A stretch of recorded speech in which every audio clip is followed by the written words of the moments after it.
んにちは、あやはれです。今日は忙しくて自炊できない日の1日のルーティンを紹介します。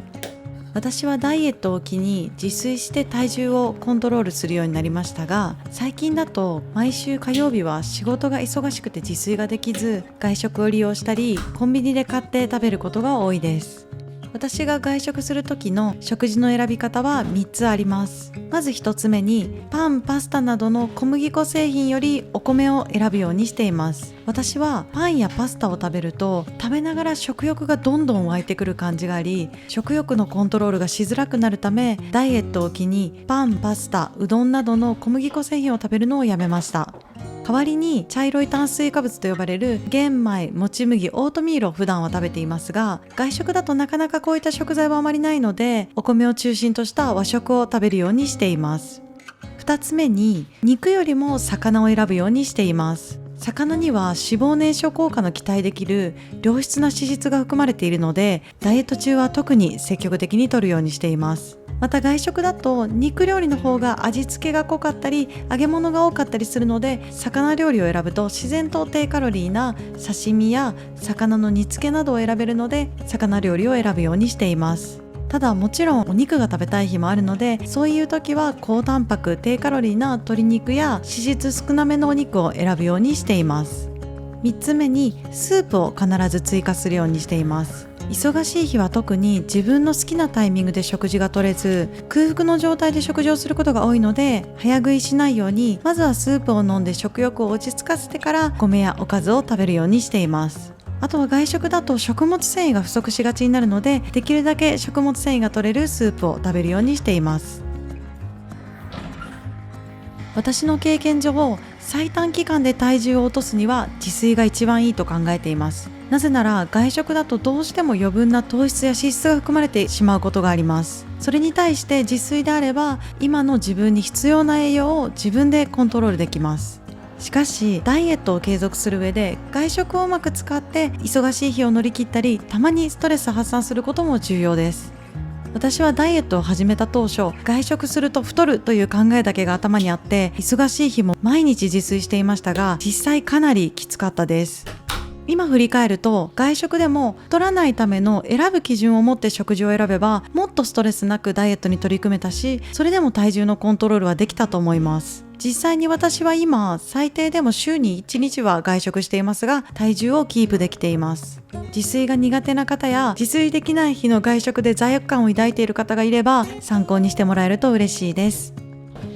外食の1日ルーティンを紹介する前に、初めて動画を見てくださる方に簡単に自己紹介をさせてください。いつも動画を見てくださっている方は概要欄からスキップしてください。私は2020年4月にダイエットを始め、2ヶ月で10キロ減量しました。2年経った今も体重をキープしています。もともと運動が苦手で、これまで何度も運動するダイエットに挑戦しては挫折を繰り返していました。しかし今回、一旦苦手な運動はやめて食事改善に集中してダイエットを行った結果、短期間で10キロ減量することができました。今日は私の外食の1日ルーティンだけになりますので、私が2ヶ月で10キロ痩せた方法についてはこちらの動画を見ていただけると嬉しいです。今日の朝食はコンビニで納豆巻きとオイコスを買ってきました。私は朝食はいつも高タンパクな朝食をとることを意識しています。高タンパクな朝食をとると1日の摂取カロリーを抑えられるという研究データがあり、朝はできるだけタンパク質を意識した食事をするようにしています。具体的には、私は1食あたり 25g のタンパク質摂取を目標に食事をしています。自分の体重によって1食あたりに必要なタンパク質の量は変わってくるので、私が使った計算式は概要欄に記載しておくので、興味がある方はぜひ目標を立ててやってみてください。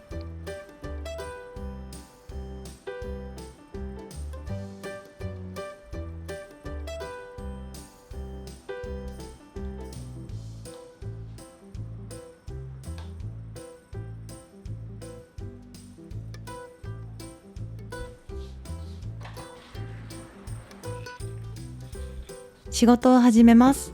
私はデスクワークなので、基本的に一日中座りっぱなしです。仕事中は必ず水のボトルを机に置いて、定期的に水を飲み、1日目標2リットル飲むようにしています。私はダイエットを機に水を飲む習慣を身につけたのですが、常に水で喉を潤しておくことで食欲が抑えられる効果を実感しています。その他に意識していることとしては、定期的にトイレに立ち上がり体を動かすこと、太陽の光を浴びたり深い呼吸を入れながら軽くストレッチしたりして、長時間の座り仕事で姿勢が悪くなったり肩がガチガチにならないように気をつけています。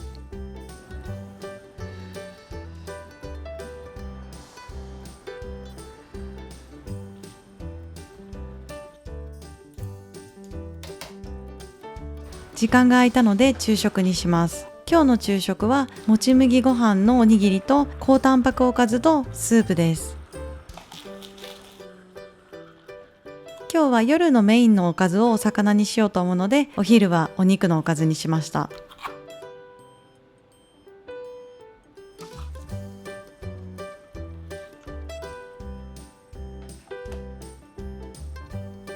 まずはスープを先に飲みます。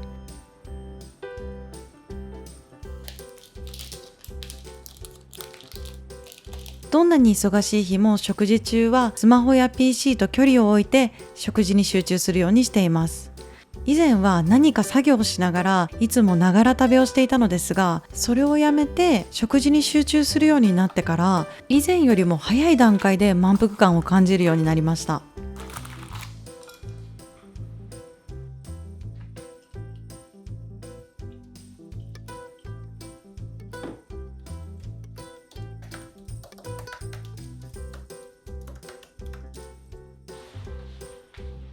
集中力が切れたので気分転換にコンビニに行って間食と今日の夕食を買ってきました。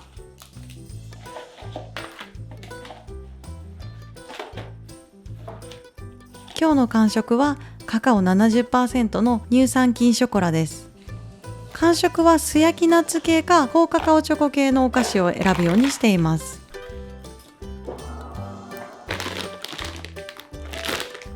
ナッツは脂質が高いのでカロリーは高いですが、ナッツに含まれる脂質は良質な脂質と言われており、罪悪感なく食べられます。高カカオチョコレートに含まれるカカオポリフェノールは代謝を促進してくれる働きがあるので、これもダイエット中におすすめできるお菓子の一つです。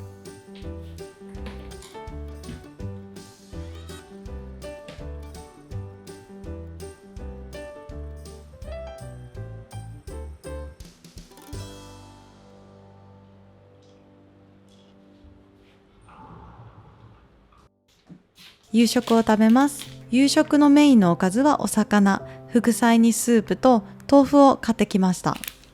私は夕食が20時を超えるときはお米の代わりに豆腐を食べて胃の負担の軽い食事を心がけています。ダイエット中寝不足になったり睡眠の質が低いと食欲が乱れ、食欲のコントロールがしづらくなります。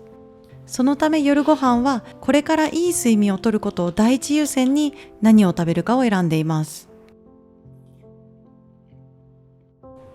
本日も最後までご視聴いただきありがとうございました。もしかしたら今日の動画を見て、やっぱりダイエット中は気をつけることがいっぱいで大変だなと思った方もいるかもしれません。私自身、ダイエット以前は毎日外食で、昼は同僚とランチ、夜は飲み会と、ほぼ自炊したことがありませんでした。そんな私が痩せるために、毎日自分のために食事を作ることは、決して簡単なことではありませんでした。しかし日々の積み重ねは本当にすごいもので、とにかく毎日毎日繰り返し継続していると、最初は頑張って行っていたこともだんだん当たり前の日常になります。昔、私がダイエットを始めるよりずっと前に筋トレ大好きな友人がいて、その友人に毎日ジムに行くの辛くない？なんでそんなに頑張れるの？と何気なく聞いたことがあります。すると彼は、それが僕の当たり前の生活の一部で習慣だからです。寝る前に歯磨きするのを辛いって思うことはないですよね。それと同じです。といった意味を、なるほどそういうことかと、今回ダイエットに成功して私自身やっと心の底から理解できました。